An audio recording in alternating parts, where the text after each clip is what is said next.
నమస్తే, నా పేరు కిరణ్. ఎస్టీ న్యూస్ కు స్వాగతం. ముందుగా హెడ్లైన్స్. ప్రభుత్వ ఆసుపత్రుల్లో విప్లవాత్మకమైన మార్పులు. కేజీహెచ్ లో స్వచ్ఛ సప్తవర్ణ దుప్పట్ల కార్యక్రమాన్ని వీడియో కాన్ఫరెన్స్ ద్వారా ప్రారంభించిన సీఎం చంద్రబాబు. కంచరపాలెంలో బాలుడు కిడ్నాప్ కథ సుఖాంతం. కిడ్నాపర్లు 4 అరెస్టు. హైదరాబాద్ నుంచి తీసుకొచ్చి తల్లిదండ్రులకు అప్పగించిన పోలీసులు. గిరిజన బాలికల గ్యాంగ్ రేప్ ఘటనలో ఎవరిని వదిలిపెట్టాం.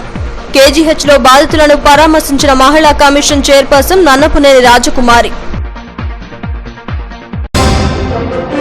ఏపీ ఆర్జేసీ 2017 ఫలితాలు విడుదల చేసిన మంత్రి గంట.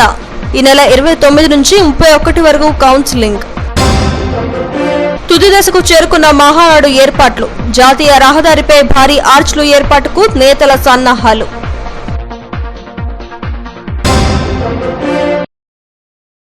రాష్ట్ర వ్యాప్తంగా ఉన్న అన్ని ప్రభుత్వ ఆసుపత్రుల్లో వినూత్నమైన మార్పులకు టీడీపీ ప్రభుత్వం శ్రీకారం చుట్టింది. ప్రభుత్వ ఆసుపత్రుల్లో స్వచ్ఛ సప్తవర్ణ దుప్పట్ల పంపిణీ కార్యక్రమాన్ని ముఖ్యమంత్రి చంద్రబాబు నాయుడు అమరావతి నుండి వీడియో కాన్ఫరెన్స్ ద్వారా ప్రారంభించారు. విశాఖ కేజీహెచ్ లో జిల్లా మంత్రులు అయ్యన్న పాత్రుడు, గంటా శ్రీనివాసరావు, మహిళా కమిషన్ చైర్మన్ నన్నపునేని రాజకుమార్ల సమక్షంలో వీడియో కాన్ఫరెన్స్ ద్వారా పంపిణీ కార్యక్రమాన్ని ప్రారంభించారు. అమరావతి నుంచి కేజీహెచ్ లో రోగులతో ముఖ్యమంత్రి వీడియో కాన్ఫరెన్స్ ద్వారా మాట్లాడారు. అన్ని బెడ్స్ పై రోజుకో రంగు గల దుప్పట్లు వేయడం జరుగుతుందని అన్నారు. రోజువారీ ఈ విధంగా మార్చడం ద్వారా రోగులకు ఎటువంటి అంటువ్యాధులు ప్రబలకుండా పరిశుభ్రమైన వాతావరణం ఏర్పడుతుందని అన్నారు. పేదవారి ఆరోగ్య పరిరక్షణమే ధ్యేయంగా తమ ప్రభుత్వం పనిచేస్తుందని సీఎం చెప్పారు. పీపీపీ విధానంలో ఎన్టీఆర్ వైద్య సేవ నిర్వహిస్తున్నట్లు కార్పొరేట్ ఆసుపత్రులకు ధీటుగా ఉచిత డయాగ్నోస్టిక్ పరీక్షను నిర్వహిస్తామని అన్నారు. ఈ కార్యక్రమంలో జిల్లా కలెక్టర్ ప్రవీణ్ కుమార్, ఎమ్మెల్యేలు, కేజీహెచ్ సూపరింటెండెంట్ అర్జున్ తదితరులు పాల్గొన్నారు.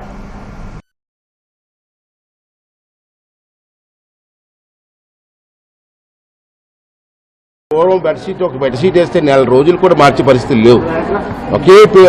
అనేక మంది పేషెంట్లు ఒకే బెడ్షీట్ పడుకోవడం, అంటువ్యాధులు రావడం, దానికి మళ్ళీ డబ్బులు ఖర్చు పెట్టుకోవడం, ట్రీట్మెంట్ కాస్ట్ పెరిగిపోవడం ఎందుకు చూసారు అంటే చంద్రబాబు నాయుడు గారు ప్రతిరోజు కూడా వారానికి 7 రోజులు కూడా ప్రతిరోజు కూడా బెడ్షీట్ మార్చాలంటే దీనివల్ల ఉపయోగం ఏంటంటే మీకు తెలిసి ఉన్నారు. దీనివల్ల బెడ్షీట్లు నీట్గా ఉంటాయి, అంటువ్యాధులు రావు. ప్రజలకు అంటువ్యాధులు రాకపోవడం వల్ల ప్రజలకి మరి కొత్తగా జబ్బులు రావు. జబ్బులు రాకపోవడం వల్ల ప్రజలు మరి ఆర్థిక భారం ఉండదు. కాబట్టి ఇది మంచి స్కీము. ఇప్పుడు ఫస్ట్ ఫేజ్ ఎంటర్ అయ్యాం. సెకండ్ ఫేజ్లో కూడా రూరల్ ఏరియాలో కూడా పెద్ద హాస్పిటల్ అన్నింటిలో కూడా మినిమం 50 బెడ్స్ ఉన్న హాస్పిటల్ అన్ని కూడా చేయాలని చెప్పి ప్రభుత్వం ఆలోచన చేస్తుంది. ఇటువంటి మంచి స్కీము మా చేతుల మీదుగా లాంచ్ చేసినందుకు నాకు చాలా ఆనందంగా ఉంది. ఇంకా రాబోయే రోజుల్లో కూడా డాక్టర్ల సహకారంతో, నర్సుల సహకారంతో, జిల్లా అడ్మినిస్ట్రేషన్ సహకారంతో మంచి హెల్త్ ప్రజలకు అందించి ప్రజల ఆరోగ్యాన్ని కాపాడడం కోసం అన్ని చర్యలు తీసుకుంటామని చెప్పి ఇప్పటి వరకు అన్నారు. హెల్దీగా పుడుతున్నారు. పిల్లలందరినీ చూశాను. ఆ బెడ్ షీట్ల మీద పడుకోబెట్టడమో, లేకపోతే ఇచ్చిన కిట్లోంచి టవల్ చుట్టుకోవటమో, లేకపోతే తల్లి గర్భంలో మంత్రి గారు చెప్పినట్లుగా మంచి విటమిన్స్, మంచి ఫుడ్ అన్ని కూడా గవర్నమెంట్ ఏర్పాటు చేయడం వల్ల హెల్దీగా పుట్టారు పిల్లలు. ప్రతి పిల్లలకు ఇట్లా హెల్దీగానే ఉన్నారు. కాబట్టి ఇది గవర్నమెంట్ని అభినందించదు. కంచరపాలెంలో అపహరణకు గురైన బాలుడు కథ సుఖాంతమైంది. ఈ కేసులో పోలీసులు అత్యంత చాకచక్యంగా వ్యవహరించి బాలుడిని క్షేమంగా తల్లిదండ్రుల ఊడికి చేర్చారు. 8 నెలల బాలుడు తిరిగి తమకు దక్కడంతో తల్లిదండ్రుల్లో ఆనందోత్సాహాలు వెల్లువెత్తాయి. బాలుడి కిడ్నాప్ కథ సుఖాంతంపై రిపోర్ట్. విశాఖ మగరవాడకు చెందిన శ్రీనివాస్ ఫినాయిల్ వ్యాపారం చేస్తుంటాడు. ఈ వ్యాపారంలో భాగంగా కంచరపాలెం ఫ్లైఓవర్ పై తన 4 పిల్లలతో నిద్రిస్తుంటాడు. ఈ నెల 17వ తేదీ అర్ధరాత్రి సమయంలో ఆటోపై వచ్చిన 2 దుండగులు 8 నెలల బాలుడు సూర్యను అపహరించుకుపోయి హైదరాబాద్ కూకట్పల్లిలో ఉంటున్న మల్లేష్ కు ₹1,00,000 అమ్మేశారు. ఇదిలా ఉంటే శ్రీనివాస్ ఇచ్చిన ఫిర్యాదు మేరకు కాంచరపాలెం పోలీసులు రంగంలోకి దిగారు. ఆసవానిపాలెంకు చెందిన పచ్చపులుసు భీమశంకర్, కాళ్లశంకర్, దుర్గాప్రసాద్, గుంటూరుకు చెందిన విజయ్ కుమార్లను అరెస్టు చేశారు. తొలుత దుర్గాప్రసాద్ ను అదుపులోకి తీసుకుని అతను ఇచ్చిన సమాచారంతో మిగతా 3 అరెస్టు చేశారు. అయితే కిడ్నాప్ కు కారణమైన హైదరాబాద్ మల్లేష్ కు చెందిన బంధువులు ఏలూరు విజయ్ కుమార్ ను కూడా అరెస్టు చేశారు. మల్లేష్ కు పిల్లలు పుట్టకపోవడంతో వల్లే విజయ్ కుమార్ ఈ 4 బాలుడిని ఇచ్చే ఏర్పాట్లు చేశారు. ఈ 4 కిడ్నాప్ చేసి ₹1,00,000 మల్లేష్ నుంచి తీసుకున్నారు. బాలుడిని క్షేమంగా తీసుకువచ్చి తల్లిదండ్రులకు అప్పగించామని వెస్ట్ ఏసీపీ భీమారావు తెలిపారు. ఈ సమావేశంలో JCP Sattar Khan, CI Chandrasekhar, SI Srinivas, Suryanarayana తదితరులు పాల్గొన్నారు. రోజు వాళ్ళు ఇచ్చిన సమాచారంపై ముద్దాయిల్ని నిన్న నైట్ పట్టుకోవడం జరిగింది. అదేవిధంగా ముద్దాయిలతో కన్ఫెషన్ బట్టి ఈ అబ్బాయిని గుంటూరులో ఒక పిల్లలు లేని ఫ్యామిలీ ఛానల్ నుంచి వాళ్ళ పిల్లల గురించి ఎదుగుతూ వాళ్ళ నైబర్గా ఉన్న ఒక వ్యక్తి, వైజాగ్ చెందిన వ్యక్తికి ఇలా పిల్లలు అవసరం ఉందని చెప్తే ఆ క్రమంలో వాళ్ళ బ్రదర్ ఇక్కడ ఉంటున్నాడు, ఇందులో ఎక్విజ్డ్ 1. వాళ్ళ బ్రదర్కి సమాచారం చెప్పిన వెంటనే వీళ్ళు కూడా 20 రోజుల నుంచి ఏదైనా పిల్లల్ని కొనడానికి కోసం తిరగడం జరుగుతుంది. ఎదుగుతూ 20 డేస్లో ఎక్కడ పిల్లడు దొరకనప్పుడు ఈ ఫుట్పాత్ పైన ఈ నిద్రించిన పిల్లడిని రాత్రి కిడ్నాప్ చేయడం, అది తీసుకొచ్చి వాళ్ళ అన్నదమ్ముడిని ఈ పిల్లడు కేవలం మేము కొనేసి తీసుకొచ్చాం, ఈ పేపర్స్ కూడా డాక్యుమెంట్స్ కూడా తర్వాత మీకు పంపించడం జరుగుతుందని వాళ్ళ ఓన్ బ్రదర్కి ఒక కథ అల్లి అదే గిరిజన పాలక గ్యాంగ్ రేప్ సంఘటనలో నిందితులు ఎంతటి వారైనా శిక్షార్హులేనని, వారిని వదిలేది లేదని జిల్లా కమిషన్ చైర్పర్సన్ నన్నపనేని రాజకుమారి అన్నారు. చింతపల్లి మండలం లంబసింగి గ్రామానికి చెందిన 2 మైనర్ గిరిజన బాలికలు గ్యాంగ్ రేప్ కు గురై కేజీహెచ్లో చికిత్స పొందుతున్నారు. వీరిని నన్నపనేని పరామర్శించారు. ప్రభుత్వ పరంగా వారికి అన్ని సౌకర్యాలు కల్పిస్తామని అన్నారు. ఇటువంటి సంఘటనలకు బాధ్యులైన వారిపై కఠిన చర్యలు తీసుకుంటామని అన్నారు. అన్ని కాలేజీలు, ఆసుపత్రులు తదితర ప్రాంతాల్లో సీసీ కెమెరాలు ఏర్పాటు చేయాల్సిన అవసరం ఉందని అన్నారు. జిల్లా మంత్రులు గంటా అయ్యన్న పాత్రుడులు కూడా బాలికలను పరామర్శించి అండగా ఉంటామని హామీ ఇచ్చారు. ఈ కార్యక్రమంలో మహిళా కమిషన్ సభ్యురాలు కె శ్రీవాణి తదితరులు పాల్గొన్నారు. బిడ్డలు ఇట్లా చేయమని అనరు, కానీ ఎందుకో ఇలా తయారవుతున్నారు. తల్లిదండ్రులు కూడా కొంతమంది గమనించాలి, వీళ్ళు ఎటు వెళ్తున్నారు, ఏం చేస్తున్నారు, వీళ్ళ ప్రవర్తన ఏంటి అని చెప్పిన కూడా గమనించాలి. తర్వాత వాళ్ళ చేతుల్లో ఏం లేకపోయినా, వాళ్ళ ప్రమేయం లేకుండా జరిగినా ప్రతి బిడ్డలో కూడా వాళ్ళ ప్రయోజనం కావాలనుకుంటారు. ఏదేమైనా తల్లిదండ్రులు కూడా ముందుకు వచ్చి శిక్షన్స్ మనం కోరాలి. ఎవరు కూడా దీనిలో రికమెండేషన్స్ కానీ ఏ విధమైన ఉండదు. ఎవరేమైనా సరే ఖచ్చితంగా మొత్తం అందరినీ కూడా వాళ్ళు చెప్పి 8 మంది అని చెప్తున్నారు. ఎవరైతే వాళ్ళు చెప్తున్నారో వాళ్ళందరినీ కూడా ఖచ్చితంగా అరెస్ట్ చేయాలి.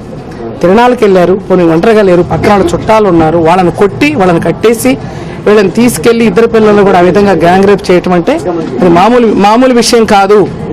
కాబట్టి నేను ఖచ్చితంగా దీని మీద గట్టిగా నిర్ణయం తీసుకుంటున్నాం, గట్టిగా చెప్తాను కూడా. కాబట్టి ఏంటంటే ఎక్కడ ఏమైనా సరే ఎట్టి పరిస్థితుల్లో కూడా ఎవరి పిల్లాడైనా ఏదైనా కూడా మేము వదిలిపెట్టే ప్రసక్తి లేదు. ఎట్టి పరిస్థితుల్లో కూడా పోలీస్ డిపార్ట్మెంట్ వాళ్ళు ముందుగా ఇట్లాంటి ఏదైనా జరిగినప్పుడు జరగకుండా చూడాలి. చాలా మంది రక్షణ ఉండాలి. సమాజం కూడా పట్టించుకోవాలి. మీడియా పత్రికలు కూడా చాలా వరకు సహకరిస్తున్నాయి. ఏదైనా జరిగినప్పుడు వాళ్ళ కొంతమంది ఇట్లా అని దాన్ని ఆధారం చేసుకునే మేము పరుగులు పెడుతున్నాం. మీడియా కూడా పత్రికలు కూడా మా సహకరిస్తున్నాయి, మేము కాదంటే ఖచ్చితంగా ఒప్పుకుంటున్నాం. మీరు కూడా ఈ పోలీస్ డిపార్ట్మెంట్ కూడా ఎలక్ట్ చేయాల్సిన బాధ్యత ఉంది. ఏపీ ఆర్జేసీ 2017 ఫలితాలను రాష్ట్ర మానవ వనరుల శాఖ మంత్రి గంటా శ్రీనివాసరావు ఏయుఐవీఎస్ మూర్తి ఆడిటోరియంలో విడుదల చేశారు. ఈ నెల 4వ తేదీన ఎంట్రన్స్ పరీక్ష నిర్వహించారు. జూనియర్ కాలేజీల్లో 1080 సీట్లకు గాను 75,230 మంది అభ్యర్థులు దరఖాస్తు చేసుకున్నారు. రాష్ట్రంలో 10 జూనియర్ కళాశాలలు, 1 డిగ్రీ కాలేజీలో అడ్మిషన్ల కోసం ఈ నెల 29 నుంచి 31వ తేదీ వరకు కౌన్సిలింగ్ నిర్వహిస్తామని మంత్రి తెలిపారు. విజయవాడ, కర్నూలు సెంటర్లలో ఈ కౌన్సిలింగ్ ఉంటుందని చెప్పారు. ఈ కార్యక్రమంలో APRJC secretary Nagabhushan Sharma, AU registrar Umamaheswararao తదితరులు పాల్గొన్నారు. ఎస్ఎస్సీలో ఏదైతే మనం చెప్పుకున్నామో హైయెస్ట్ వస్తుందని చెప్పి 2015లో 98.14% పాస్ అయ్యారు. 2016లో 98% పాస్ అయ్యారు. 2017లో 96.4%. అంటే లాస్ట్ 3 ఇయర్స్ ఏదైతే మనం పెట్టా ఉన్నామో ఇట్లన్నింటిలో కూడా 3 ఇయర్స్ లో కూడా మొత్తం హైయెస్ట్ పర్సెంటేజ్ ఈ సొసైటీ నుంచే పాస్ కావడం జరిగింది.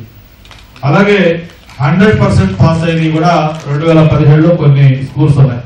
27 స్కూల్స్ లో మొత్తం టోటల్ ఎంతమంది పిల్లలు 100% కూడా పాస్ అయ్యారు. అది కూడా ఒక మంచి క్రెడిషియల్స్ దీంట్లో. అలాగే 10/10 జీపీఏ తీసుకుంటే ఒక ముగ్గురు మొన్న ఈ రెసిడెన్షియల్ సొసైటీలో వచ్చిన వాళ్ళు ఒక ముగ్గురికి 10/10 జీపీఏ వచ్చింది. అలాగే ఇంటర్మీడియట్ కూడా తీసుకుంటే ఇదే విధంగా 2015లో 97.6%, 2016లో 97.1%, 2017లో 97.1%. 3 ఇయర్స్ లో కూడా 97 యావరేజ్ అట్లా వచ్చింది. అలాగే నెంబర్ ఆఫ్ కాలేజెస్ 100% పాస్ అయిన తీసుకుంటే 2 కాలేజీల్లో మహానాడు ఏర్పాట్లు దాదాపుగా పూర్తిగా వస్తున్నాయి. ఈ నెల 25వ తేదీ నాటికి 100% పనులు పూర్తి చేసేందుకు టీడీపీ శ్రేణులు శ్రమిస్తున్నారు. వేదిక ప్రాంతం ఏయూ ఇంజనీరింగ్ గ్రౌండ్ సందడిగా మారింది. మహానాడు ఏర్పాట్లపై రిపోర్ట్. విశాఖ జిల్లా పసుపు రంగును పులుముకోనుంది. జిల్లా వ్యాప్తంగా జాతీయ రహదారి వెంబడి మహానాడు ఆర్చులు ఏర్పాటు చేసే పనులు చురుగ్గా సాగుతున్నాయి. పాయకరావుపేట నుంచి లంకెలపాలెం వరకు ఆర్చులు ఏర్పాటు చేసి అలంకరించే కార్యక్రమాన్ని యలమంచిలి ఎమ్మెల్యే పంచకల్ల రమేష్ బాబు చేపట్టారు. సుమారు 300 మంది కార్యకర్తలతో ఈ పనులు చురుగ్గా సాగుతున్నాయని ఆయన తెలిపారు.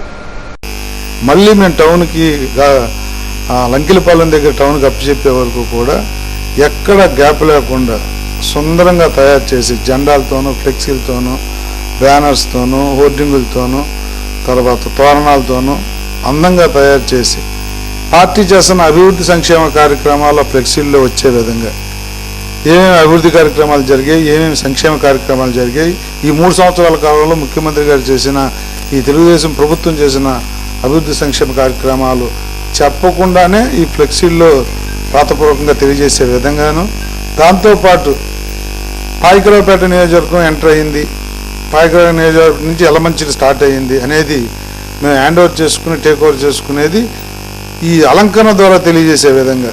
అంటే 4 జిల్లాల శ్రేణులు బై రోడ్డు వస్తారని మా ఎక్స్పెక్టేషన్. ఈస్టు వెస్ట్ కృష్ణా వీళ్ళందరూ కూడా 3 రోజులు గడపడానికి కారులోనే వస్తారు.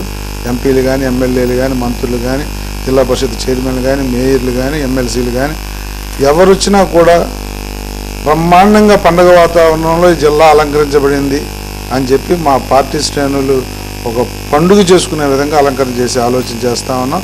నగరంలో కూడా హోర్డింగ్లు కానీ అలాగే ఫ్లెక్సీలు కానీ బ్యానర్లు కానీ తోరణాలతో కానీ జెండాలతో కానీ అన్ని కూడల్లో లైటింగ్లు పెట్టి గతంలో సంవత్సరం క్రితం తిరుపతిలో జరిగింది. తిరుపతి నగరం కూడా బ్రహ్మాండంగా అలంకరణ చేశారు. దానికి ధీటుగా చేసి గత మహానాళ్ళన్నిటికన్నా విశాఖ మహానాడు బాగా జరిగిందనే విధంగా ఏర్పాట్లు చేస్తారు. ఇదిలా ఉంటే ఉప ముఖ్యమంత్రి చినరాజప్ప జిల్లాకు చేరుకున్నారు. సర్క్యూట్ హౌస్ లో జిల్లా మంత్రులు అయ్యన్న, గంటా శ్రీనివాసరావు ఎమ్మెల్యేలతో మహానాడు ఏర్పాట్లపై సమీక్షించారు. ఎక్కడ ఎటువంటి ఇబ్బంది లేకుండా ఏర్పాట్లు చేయాలని ఆదేశించారు. మహానాడుకు వంటలు తయారు చేసేందుకు వంట సామాగ్రి, బియ్యం బస్తాల లోడులు ఇప్పటికే ఇంజనీరింగ్ గ్రౌండ్స్ కు చేరుకున్నాయి. ఎగ్జిబిషన్ గ్రౌండ్, జిమ్నాజియం గ్రౌండ్లలో వాహనాల పార్కింగ్ కు ప్రత్యేక ఏర్పాట్లు చేశారు. సభా ప్రాంగణానికి వెళ్లే రహదారులన్నీ తారు రోడ్లు నిర్మిస్తున్నారు. మహానాడు నిర్వహణకు ఏయూ ఇంజనీరింగ్ కళాశాల గ్రౌండ్ ఇవ్వడాన్ని నిరసిస్తూ వైఎస్ఆర్సీపీ స్టూడెంట్ యూనియన్ ఆధ్వర్యంలో ఏయూ మెయిన్ గేట్ ఎదుట నిరసన తెలిపారు. ఉన్నత విద్యామండలి ఇచ్చిన ఉత్తర్వులను వెంటనే రద్దు చేయాలని, మహానాడును నిలుపుదల చేయాలని డిమాండ్ చేశారు. ఏయూను రాజకీయాలకు వేదిక చేయడం తగదని, విద్యా వ్యవస్థను భ్రష్టు పట్టించే విధానాలను విడనాడాలని యూనియన్ నాయకుడు కాంతారావు కోరారు.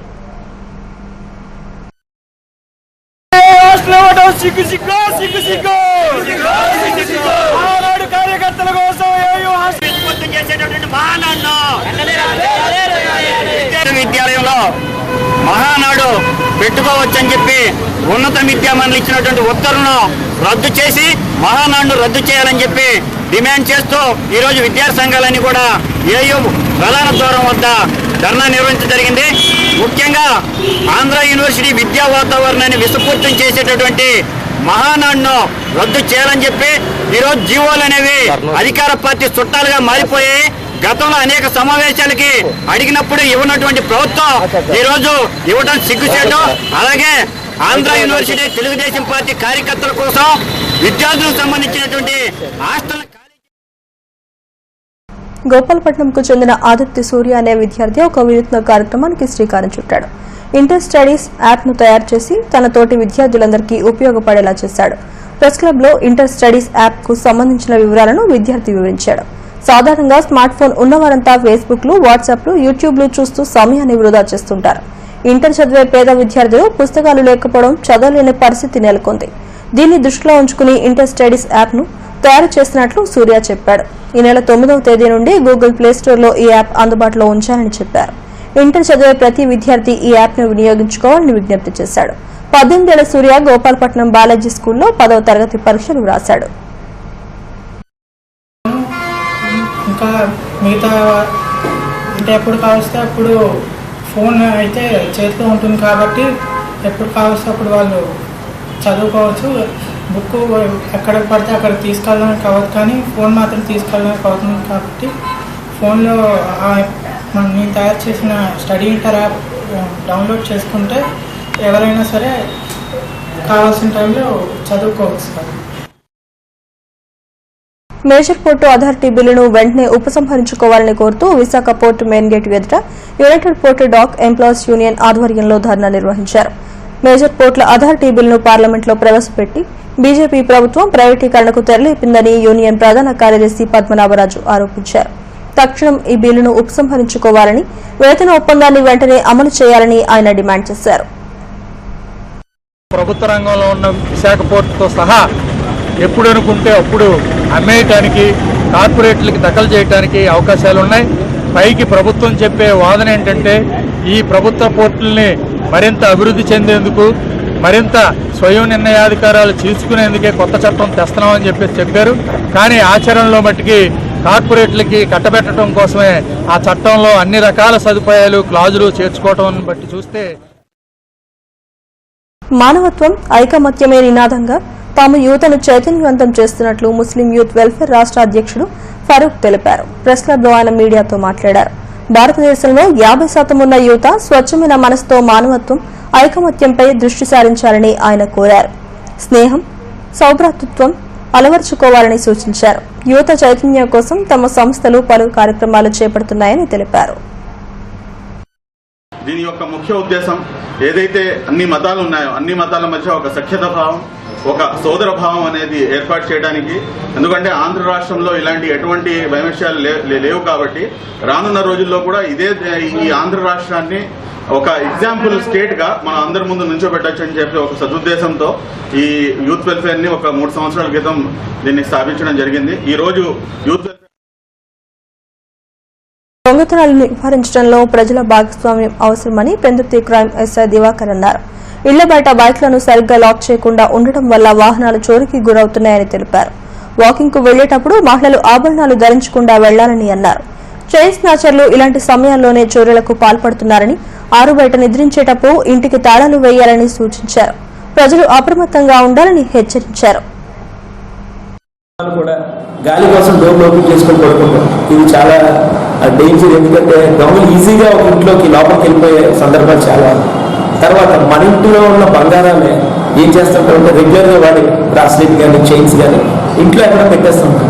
దీనివల్ల పని మనుషుల్ని మనం ఎవరు కూడా నమ్మకంగా పనిచేస్తుంటారు సంవత్సరం అయినా కూడా వాళ్ళకి ఒక అవకాశం ఇచ్చినట్టు ఉంటుంది. మీ బంగారు ఆభరణాలు ఎప్పుడు కూడా మీ ఇంట్లో లాకర్లో పెట్టుకోవాలి. లేదు అది రెగ్యులర్గా వాడేయటం లేదు. ఇంట్లో పెద్ద మొదల బంగారం ఉంటే దయచేసి బ్యాంక్ లాకర్లో పెట్టుకున్నంత సేఫ్ ఎక్కడ కూడా లేదు. మీ విలువైన బంగారు ఆభరణాలు కానీ డబ్బులు కానీ బ్యాంక్ లాకర్లో పెట్టుకోవడం ఇది ఇలా ఉంటుందని ఇంకోసారి మీ అందరికీ మనం చేస్తున్నాం. ఉదయం పూట వాకింగ్కి వెళ్తున్న వాళ్ళకి లేదంటే ఒంటరిగా మహిళలు చేయించాను. మీ విలువైన ఆభరణాలు కూడా అలా వేసుకుంటూ మామూలుగా నార్మల్కి వెళ్ళిపోతుంది. గుర్తుపెట్టుకోండి, పక్కన ఎవరైనా ఉండాలి. ఎందుకని లోన్లీ ప్లేస్ వెళ్తున్నాం ఏదో టెంపుల్. ఉదయం 8 గంటలు దాటితే ఇంటి నుండి బయటకు రావడానికే బెంబేలెత్తిపోతున్నారు. మంట ఎండలో ట్రాఫిక్ పోలీసుల పరిస్థితి ఎలా ఉంటుందో చెప్పనవసరం లేదు. ఎండనక వానక విధులు నిర్వహిస్తున్న ట్రాఫిక్ పోలీసుల కష్టాలను చూసి గాయత్రి గ్రూప్ అధినేత బాలసుబ్రహ్మణ్యం స్పందించారు. గోపాలపట్నం బంకు కూడలి వద్ద విధులు నిర్వహిస్తున్న పోలీసుల దాహార్తిని తీర్చేందుకు 30 రోజుల పాటు ఉచితంగా మజ్జిగ పంపిణీ చేసేందుకు ముందుకొచ్చారు. ట్రాఫిక్ సీఐ కాంతారావు ఈ కార్యక్రమాన్ని ప్రారంభించారు. ఈ సందర్భంగా బాలసుబ్రహ్మణ్యం మాట్లాడుతూ ఎండలో విధులు నిర్వహిస్తూ ఉన్న చోట నుండి ఎక్కడికి వెళ్లలేని ట్రాఫిక్ పోలీసులకు సాయం చేయడం ఆనందంగా ఉందని అన్నారు. ఈ రోజు నుంచి వేసవి తాపం తగ్గే వరకు సుమారు ఒక 30 రోజుల పాటు ఇదే విధంగా మా ఒక్క భద్రతా సిబ్బంది కానిస్టేబుల్స్కి, ట్రాఫిక్ కానిస్టేబుల్ కానీ మా సంస్థల తరఫున మజ్జిగ పంపిణీ కానీ చల్లదనం కోసం వాళ్ళకి మంచినీళ్ళు కానీ ప్రత్యేకంగా వాళ్ళు ఈరోజు ఈ గాయత్రి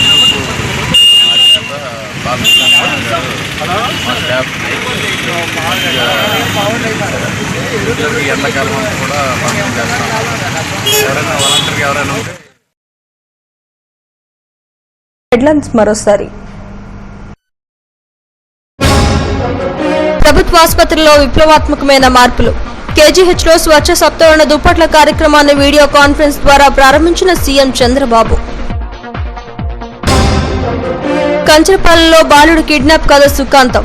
కిడ్నాపర్లు 4 అరెస్టు. హైదరాబాద్ నుంచి తీసుకొచ్చి తల్లిదండ్రులకు అప్పగించిన పోలీసులు. గిరిజన బాలికల గ్యాంగ్ రేప్ ఘటనలో ఎవరిని వదిలిపెట్టాం. కేజీహెచ్లో బాధితులను పరామర్శించిన మహిళా కమిషన్ చైర్పర్సన్ నన్నపునేని రాజకుమారి. ఏపీ ఆర్జేసీ 2017 ఫలితాలు విడుదల చేసిన మంత్రి గంట. ఈ నెల 29 నుంచి 31 వరకు కౌన్సిలింగ్. తుది దశకు చేరుకున్న మహానాడు ఏర్పాట్లు. జాతీయ రహదారిపై భారీ ఆర్చ్లు ఏర్పాటుకు నేతల సన్నాహాలు.